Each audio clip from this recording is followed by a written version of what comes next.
nationally and beyond our borders.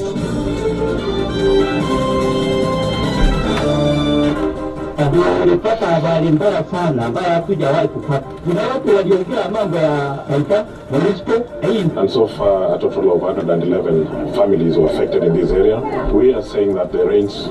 Bwana Odinga nitamueleza, umekuwa katika taifa hili, umeshiriki katika... It is inspiring to be here to witness Africa's judicial leadership. As we all know, our continent is particularly vulnerable to the impacts of climate change. Mkoa unakuja, mzee mmoja napiga nduru, watoto wote naamka, mzee wote ndio imeshamba na community. Ile community kiasi kwa ndio walianza. This is 98.8 FM Chuka University Radio, top of the hour news bulletin.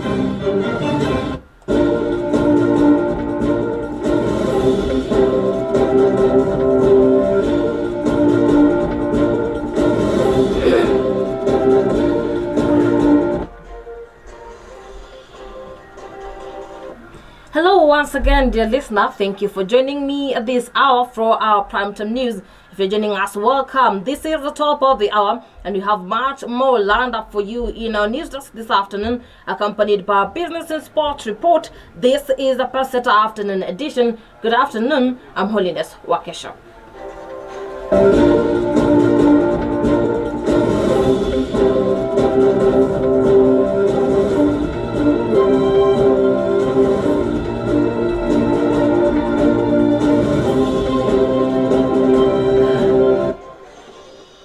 Welcome once again as we kick off and stay till the end. President William Ruto has today officially launched a judges and lawmakers convention set to analyze the climate trends in the country. The conference held in the country has had up to 30 countries represented throughout highly commissioned judges and lawmakers. The main aim of the convention, according to President William Ruto while making his speech, is to have members of the judiciary actively involved in climate change initiatives. The convention's theme is strengthening the role of the judiciary in addressing climate changes in Africa. It is inspiring to be here to witness Africa's judicial leadership as you mobilize your judicial authority, intellectual power, and moral commitment to intervene in our generation's defining struggle. I am highly encouraged to note the depth of thought in your appreciation of the existential magnitude of climate change and of the imperative for urgent action by all stakeholders anchored on common institutional coordination. At the same time, Chief Justice Martha Koome has explained the need for Kenyans to hold discussions on the role of the judiciary to be at the forefront to address environmental issues and climate changes.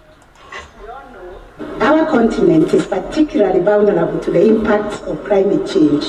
Our people, our economies, and our natural resources are all at risk as we grapple with the devastating consequences of rising temperatures, erratic weather patterns, and loss of biodiversity.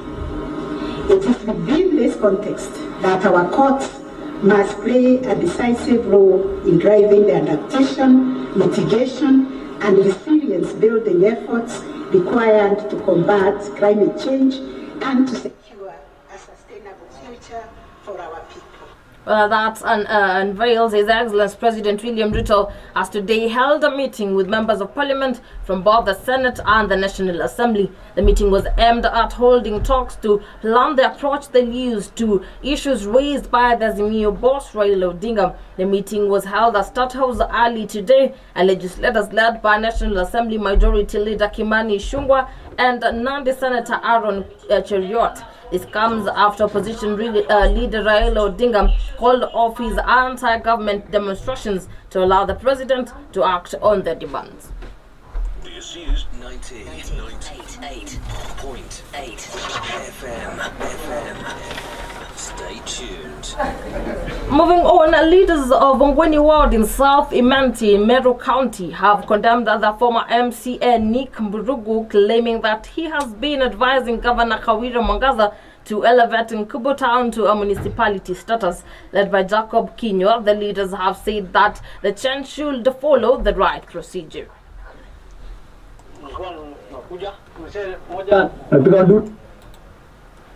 Nilipata habari mbaya sana ambayo hatujawahi kupata. Kuna watu waliongea mambo ya Taita Municipal. Hii ndio tunakuja hapa leo kukasifu. Bwana yule tunampenda sana na ana maendeleo makubwa mazuri, viongozi na viongozi ambao waraka kuitengeneza vile mambo yetu ya municipality yataenda. Tukaandika memorandum mingi tukapinga.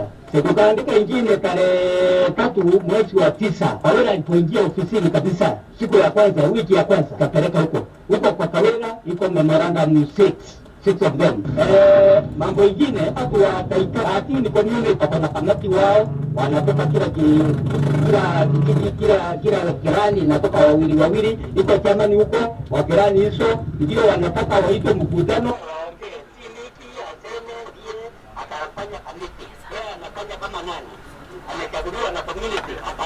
The leaders have claimed that former MCA is using the back door to influence Governor Mwangaza, yet he took people's lands during his time in office.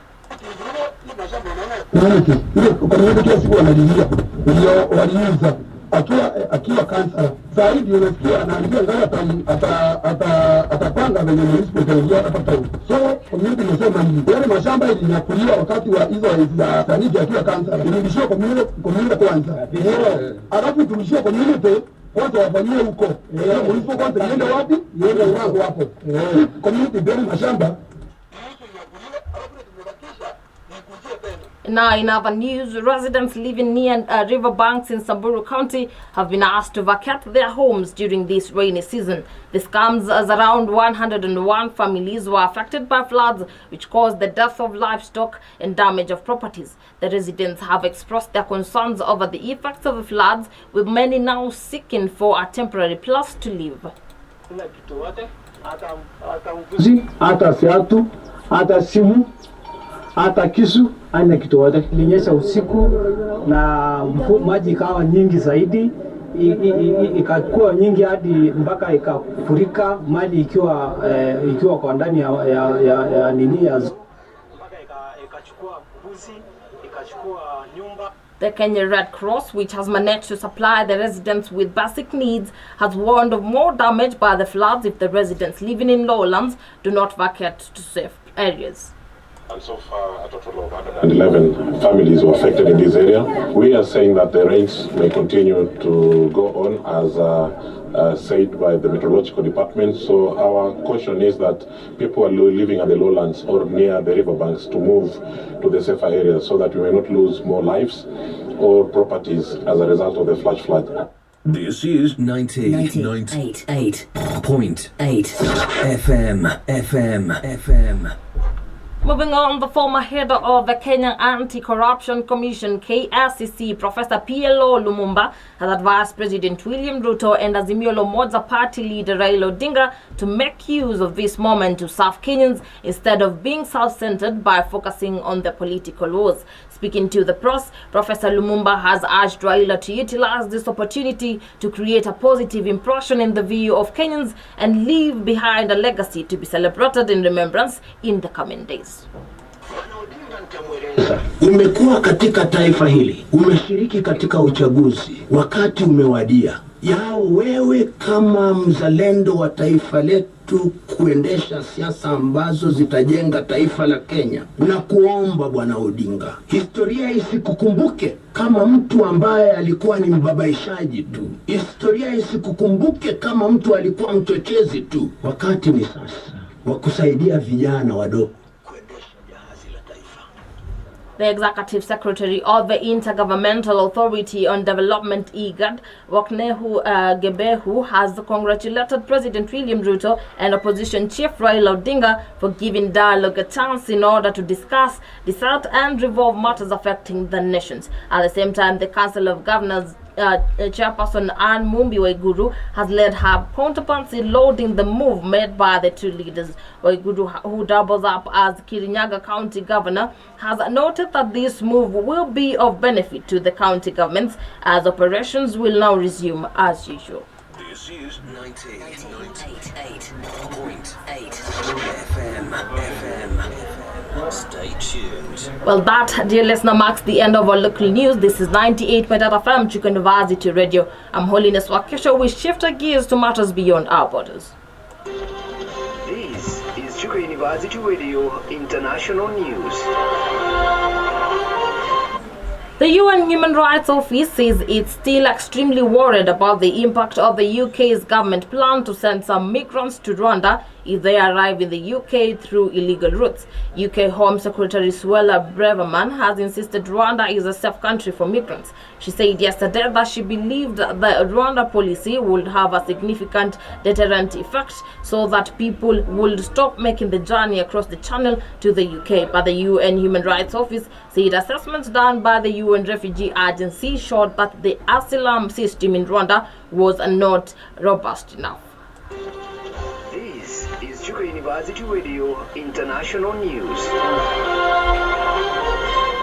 Elsewhere beyond our African continent, Donald Trump is set to fly from his estate in Florida to New York ahead of his scheduled court hearing tomorrow. The former U.S. president is expected to arrive today evening and will spend the night in Trump Tower. Police erected barricades outside the building over the weekend, with demonstrations expected both there and at the courthouse in Lower Manhattan. Mr. Trump, 76, is facing charges related to harsh money payments made to a porn star before the 2016 election. This is Chuka University Radio International News. Well, that is all from my side. We get more news from our business and sports anchors, respectively.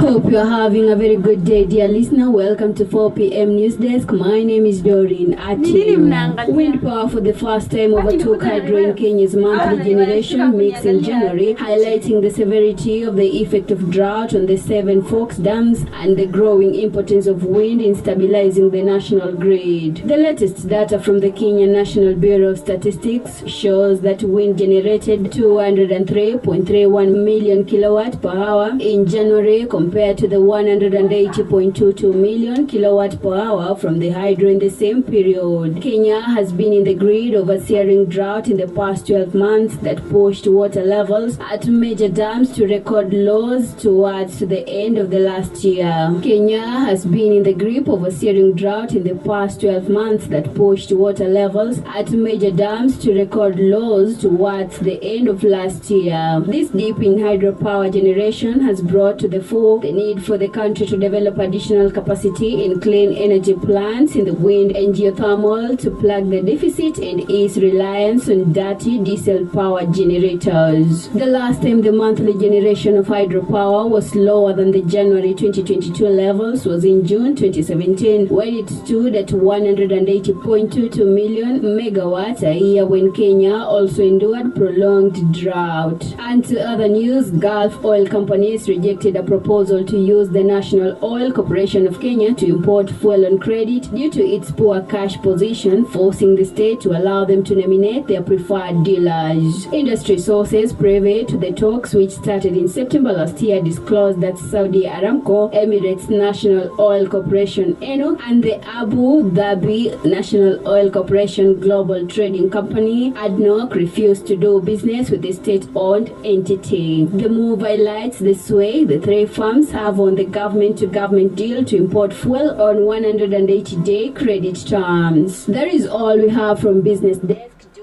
have a lovely evening. My name is Doreen Atieno.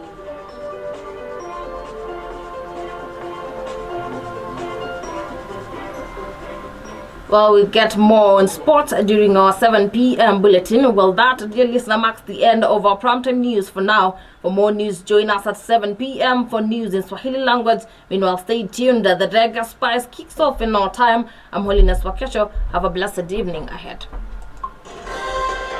At 98.8 FM, this is Chuka University Radio News Bulletin. Kwa habari, burudani na muziki ya kisasa. 98.8 FM. Chuka University Radio.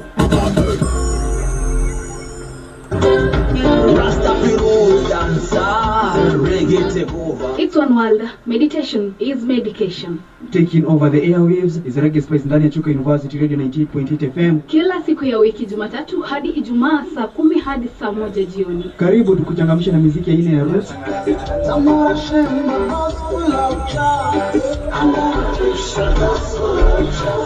Reading. Kill my baby in the tree top.